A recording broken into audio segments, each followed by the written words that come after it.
معنی الگ ہے۔ بہرحال یہ تو علیحدہ معاملہ ہے، لیکن میری اور جو بھی صاحب ایمان اس ملک میں ہیں ان کی اصل دلچسپی پاکستان سے اس لیے ہے کہ یہاں اسلام کی توقع تھی کہ یہاں اسلام قائم ہوگا۔ ہمیں محبت اس اعتبار سے ہے۔ یہ احیاء اسلام کا یہ گویا کہ نقطۂ آغاز بنے گا، یہاں سے نظام خلافت کا جو ہے وہ آغاز ہوگا۔ اس بنا پر محبت، اس بنا پر اور زیادہ محبت، ٹھیک ہے وہ وقت محبت بھی ہے، وطن ہے، ہمارے گھر اگر ہیں تو اسی سرزمین پر ہیں، ہماری اولاد کا مستقبل ہے تو اسی سرزمین سے وابستہ ہے، اس کی نفی نہیں ہے، لیکن اصل محبت اس اعتبار سے کہ یہاں امید تھی کہ اسلام کی نشرت ثانیہ کا یہ نقطۂ آغاز بنے گا۔ اس کے ضمن میں علامہ اقبال کا خواب جو 1930 میں انہوں نے دیکھا تھا، تفصیل میں نہیں جاؤں گا، پاکستان کے قیام کا خواب دیکھا تھا، اور یہ کہ پھر یہاں پر ایک ایسا نظام، خلافت راشدہ کا نظام دوبارہ قائم کیا جائے جو پوری دنیا کے لیے ایک مینارہ نور بن جائے۔ پہلا خواب تو پورا ہو گیا تھا 17 سال کے اندر اندر، سن 30 کا خواب سن 47 میں 1947 میں پورا ہو گیا۔ دوسرے خواب کی ابھی تک کوئی تعبیر نظر نہیں آ رہی، بلکہ تفصیل میں بات کر دیتا ہوں کہ مایوسی کا غلبہ ہوتا چلا جا رہا ہے۔ پھر قائد اعظم کی بے شمار تقاریر، جس کو میں نے یہ بھی کہا کہ قائد اعظم نے اسلام کی قوالی گائی ہے پورے ملک کے اندر، مشرق و مغرب و شمال و جنوب میں۔ ہمیں ملک اس لیے چاہیے اسلام کے اصول حریت و اخوت و مساوات کی بنیاد پر ایک نظام قائم جو پوری دنیا کے لیے نمونہ بن جائے، لہذا توقع تھی۔ پھر خاص طور پر جس طریقے سے سفر کا آغاز ہو گیا تھا، اچھا پھر اس کے علاوہ حضور کی احادیث موجود ہیں، جو حضرت مہدی کا ظہور ہونا ہے عرب میں ہونا ہے، اور وہ اصل میں مجدد کامل ہوں گے۔ یہ تجدید کامل جو تجدید ہو رہی ہے تدریجاً، یہ ان کی ذات پر مکمل ہوگی۔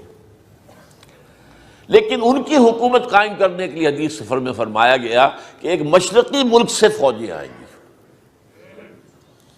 جہاں تک میں سمجھا ہوں اس حدیث سے وہ یہ ہے کہ عرب تو کھوکھلے ہو چکے ہوں گے، عربوں کو جیسا کہ میں بتا چکا 1258 سے، یعنی یوں سمجھیے کہ 700 برس سے زائد ہو گئے ہیں، 750 برس، کہ وہ امت مسلمہ کی اب قیادت ان کے پاس نہیں ہے۔ لیکن بہرحال اب دولت تو ان کے پاس بے شمار ہے، اس میں کوئی شک نہیں ہے، لیکن ہم جانتے ہیں کہ وہ دولت ہی کی زیادتی کی وجہ سے اور عیاشیوں کی وجہ سے کھوکھلے ہو چکے۔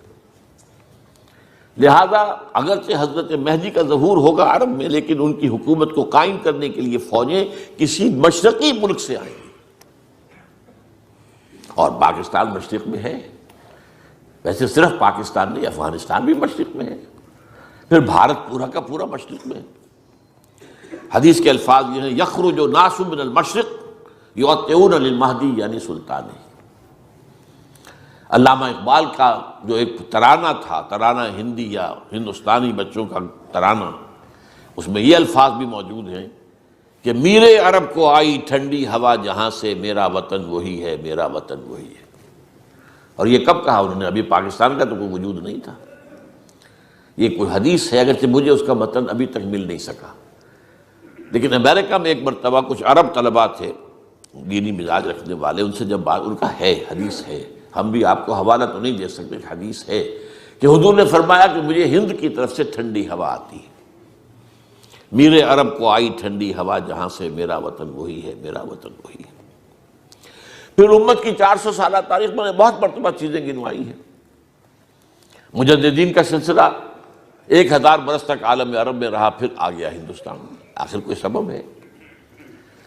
خلافت کے خلاف سازشیں ہو رہی تھی، کہیں کوئی احتجاجی تحریک نہیں اٹھی، کسی کے کان پر جوں تک نہیں ریگی سوائے ہندوستان کے، اور وہاں پر عظیم تحریک اٹھی، تحریک خلافت، اتنی عظیم کہ گاندھی کو شریک ہونا پڑا اس میں۔ آپ اندازہ کیجئے کہاں گاندھی، خلافت سے کیا سروکار اس میں، لیکن اسے اندازہ تھا کہ اگر اس تحریک کا میں نے ساتھ نہ دیا تو پھر مسلمانوں سے کوئی تعاون مجھے نہیں مل سکے، پھر تمام دنیا میں تحریکیں اٹھی آزادی کی، لیکن وہ لوکل نیشنلزم پر مبنی تھی، ملے نیشنلزم، انڈونیشیا وغیرہ کے علاقے میں ملائن قوم پرستی، ٹرک نیشنلزم مصطفیٰ کمال کا، جس نے کہ ترکی کو بہرحال بچا لیا، سلطنت عثمانیہ تو ختم ہو گئی لیکن ترکی بچ گیا، اور یورپ کے سینے پر مونگ دلنے والا شہر قسطنطنیہ اب بھی موجود ہے، وہ یورپ کے سائے پر ہے، ظاہر بات ہے کہ اس کا حصہ ہے، اور وہ ناسور ہے ان کے سینے میں، عیسائیوں کے سینے میں ناسور ہے،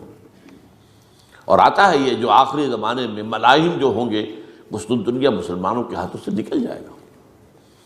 جب یہ گریٹر اسرائیل قائم ہوگا تو اس کے نتیجے میں بہت سے عرب ممالک ختم ہو جائے گا۔ نقشہ بن رہا ہے، اب تو دنیا میں آ رہے ہیں نقشے، ان کے جو ہے مڈل ایسٹ کا بھی نیا نقشہ بنائیں گے۔ پاکستان کا نیا نقشہ تو ابھی حال ہی میں اخبارات میں آیا، نوائے وقت میں اور نیشن میں، اور یہ سن 6 سے بنا ہوا، آج کا نہیں ہے، یہاں کے اخبارات میں آج آیا ہے، میرے پاس تو سن 6 کا موجود ہے۔ بہرحال یہاں پاکستان کی تحریک چلی اسلام کے نام پر، اور کہیں نہیں۔ صدر ناصر نے بھی انگریز کو اٹھا کر پھینکا میڈیٹرینین میں، تو عرب نیشنلزم پر، اسلام پر نہیں۔ باس پارٹی عرب نیشنلزم، وہ عراق تھا یا شام تھا، باس پارٹی کی حکومتیں رہی ہیں، عرب نیشنلزم، ٹرک نیشنلزم، ملے نیشنلزم، یہ صرف ایک تحریک تھی، تحریک پاکستان، جو اسلام کے نام پر۔ پاکستان کا مطلب کیا؟ لا الہ الا اللہ۔ اب میں تھوڑی سی آپ کو تاریخ بتا دوں۔ سن 49 سے لے کر اور سن 57 تک تقریباً یقین کی کیفیت تھی کہ یہاں اسلام آیا کہ آیا، اس لیے کہ قرارداد مقاصد پاس ہو گئی۔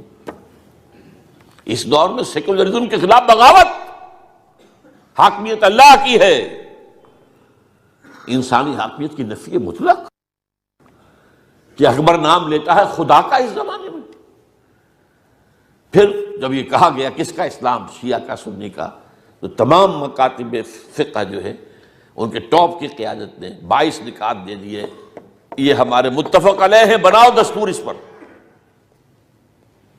بہت اچھا سٹارٹ تھا، تو بہت امید تھی۔ میں بھی ایک ادنا کارکن تھا جماعت اسلامی کا، تو خاص طور پر تحریک اسلامی جو جماعت اسلامی کا ماحول تھا، وہاں تو ایسے محسوس ہوتا تھا گویا کہ بس انقلاب آیا کہ آیا، اب اسلام یہاں آئے گا، تقریباً یقین کے درجے۔ چنانچہ نعیم صدیقی مرحوم جو شاعر تھے، تحریک اسلامی کے شاعر تھے، اور مولانا مودودی کے وہ اولین ساتھی تھے پنجاب میں۔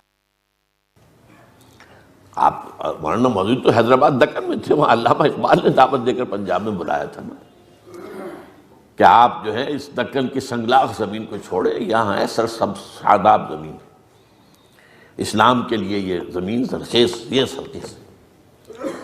تو بہرحال اس وقت وہ نعیم صدیقی صاحب ان سے منسلک ہوئے، جب کبھی جماعت قائم بھی نہیں ہوئی تھی، جو 1938 کی بات ہے، جماعت تو قائم ہوئی 1941 کے اندر۔ اور ان کا یہ شعر تھا، اب پڑھا کرتے تھے اس کو، بول شہر نظام اسلامی کیا تیرے سقف و بام کہتے ہیں، تیرے در پر کھڑے تیرے والی آج تجھ کو سلام کہتے ہیں۔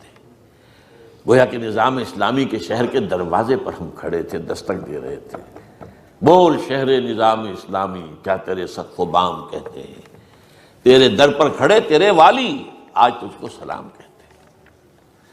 لیکن سن 58 میں ایک دم ایسا پلٹا ہے معاملہ، 56 میں دستور اسلامی بن گیا، اور اب انتخابات ہونے والے تھے۔ یہ جو شیطانی عنصر ہے دنیا کا، ابلیس لعین، اور اس کے بعد یہودی اس کے اعلی کار، اور اس کا سب سے بڑا اعلی کار امریکہ، یہ رکھیے ذہن میں۔ اوپر عزازیل، ہاں کیا ہوا، ایوب خان کو بلایا گیا، اس کی پیٹھ تھپکی، اس نے آ کر دستوریہ بھی لپیٹ دی، دستور بھی ختم کر دیا، مارشل لا نافذ کر دیا۔ اس کے بعد جو تاریک رات پاکستان پر آئی، بڑی مایوسیاں، کچھ بڑی مشکل سے کچھ امید ہوتی تھی، لیکن معلوم ہوتا تھا کہ سارے خواب پریشان ہو رہے ہیں۔ پھر آئلی قوانین آئے، سب نے کہا کہ یہ خیر اسلامی نافذ ہو رہے ہیں۔ بھارت میں مسلمانوں نے آئلی قوانین مسلمانوں کے جو اپنے ان میں دخل دینے کی اجازت نہیں دی. آئلی قوانین کو انگریز نے نہیں چھیڑا تھا، پر ایوب خان نے چھیڑا اور بنائے رہے قائد. اس وقت کے حالات ہمارے ایسے تھے. انہی نعیم صدیقی صاحب کا شعر سنا رہا ہوں: اے آندھیو سنبھل کے چلو اس دیار میں، امید کے چراغ جلائے ہوئے ہیں ہم. یہاں تو ہماری امید کے دیا جل رہے ہیں، آندھیو ذرا سنبھل کے چلو، یہ چراغ بجھ نہ جائے. بلکہ ایک نہایت تلخ شعر کہا تھا کوثر نیازی صاحب. بعد میں تو جو بھی ان کی کا معاملہ رہا میں اس کو زیر بحث نہیں لانا چاہتا. اس وقت وہ بھی جماعت اسلامی میں تھے، وہ بڑے تیز کارکن تھے. انہوں نے تو اس قدر تلخ شعر کہا تھا کہ اسلام کو اگر تیری فضا راس نہ آئے، اے میرے وطن تجھ کو کوئی آگ لگائے. وہ جو بات میں نے کہی تھی کہ ہمیں پاکستان سے اصل محبت اس لیے، ہاں وطن ہونے کی حیثیت سے بھی ہے، فطری محبت ہے. اصل جو ہے ہماری نگاہ میں قدر و قیمت وہ تو یہ ہے کہ اسلام کی نشست ثانیہ کے گہوارہ بنے گا. البتہ اس کے بعد سن 58 سے لے کر سن 85 تک کے معاملات تو یہی رہے. بہت مایوسی، بہت مایوسی، بڑھتی ہوئی مایوسی. وہ مایوسی اسی اعتبار سے تھی کہ اسلام کے آنے کی امید جو ہے وہ دم توڑ رہی ہے. اگرچہ اس وقت تک پاکستان کے وجود کے بارے میں کوئی مایوسی شروع نہیں ہوئی تھی، یہ ملک رہے گا ہی نہیں. سن 85 میں مجھے ایک خیال آیا، اور وہ خیال کیا تھا کہ بنی اسرائیل کی تاریخ کا یہ واقعہ ہمارے سامنے ہے، قرآن مجید میں ہے، سورہ مائدہ میں. وہ جب آزاد ہوئے فرعونیوں کی غلامی سے اور مصر سے نکل کر آ گئے، اب انہیں حکم ہوا جنگ کا. جیسے حضور اور صحابہ مکے سے مدینے آئے تو پھر جنگ کا دور شروع ہوا. اب جو انہیں جنگ کا حکم دیا گیا تو پوری قوم نے کوڑا جواب دے دیا. کوئی نہیں نکلا، 2 آدمی نکلے 6 لاکھ میں سے. اس کی سزا اللہ نے یہ دی: فَإِنَّهَا مُحَرَّمَةٌ عَلَيْهِمْ 40 سَنَةً يَتِيهُونَ فِي الْأَرْضِ. اگر یہ بزدلی نہ دکھاتے تو ابھی ہم انہیں فلسطین کے اندر حکومت عطا کر دیتے، ارض مقدس.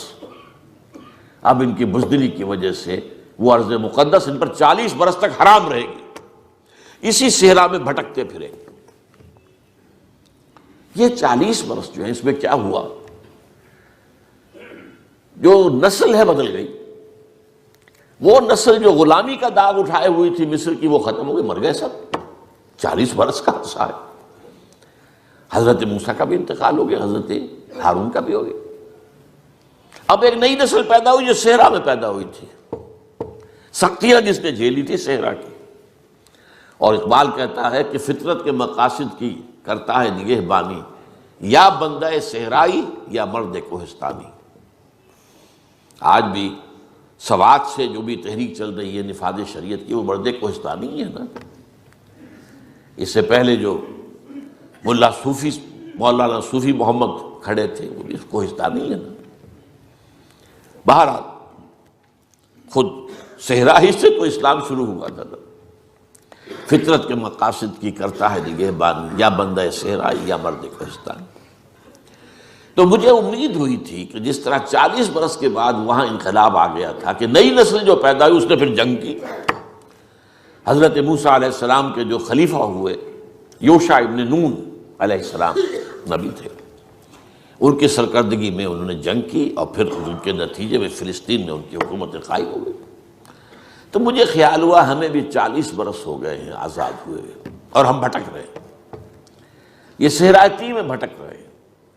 ہمارا اسلام کی طرف کوئی پیش قدمی کا معاملہ فیصلہ کن نہیں ہو رہا، بلکہ مایوسی ہو. لیکن کیا ہے، جب کہ اب نئی نسل اٹھ کر آ گئی ہے تو شاید کہ حالات ہمارے بھی بدل جائیں جیسے کہ بنی اسرائیل کی بدل گئے تھے. معلوم ہوا کہ نہیں، کوئی امید نہیں ہوئی. اس نئی نسل سے بھی کوئی توقع نہیں ہوئی. اس نئی نسل میں بھی مغرب، ہاں ٹھیک ہے بہت سی تعداد کے اندر مذہبی لوگ بھی ان میں سے ہیں اب نئی نسل میں سے، لیکن ان کا تصور بھی مذہب کا ہے. دین کا انقلابی تصور موجود نہیں. دین کو قائم کرنے کی جدوجہد وہ سامنے نہیں. بہرحال اس کے دوران میں بھی یہی ہوتا رہا کہ کچھ بین الخوف والرجا جو آتا ہے حدیث میں، کہ خوف اور رجا کے درمیان